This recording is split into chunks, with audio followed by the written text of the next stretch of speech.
Here we have negative 10 minus 15. Because it's a question where we're subtracting integers, we use a strategy called KCC, which stands for keep, change, and change. This first number, negative 10, we'll keep it. So right underneath here, we'll just write negative 10 again. This C stands for change. So what we're changing is subtraction into addition. So in this box here, we're going to change this from minus into plus. And finally, this C also stands for change. But in this column, what we're changing is the second number to its opposite. Because this is positive 15, we're going to change that positive into negative. So positive 15 will change to negative 15.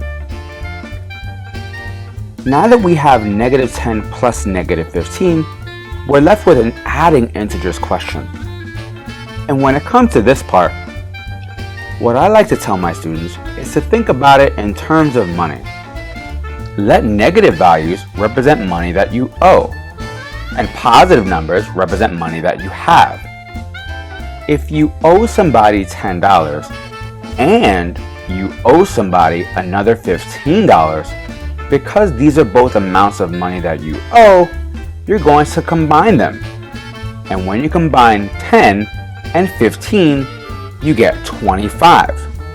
But because we're combining two negatives, that means our answer will be negative 25.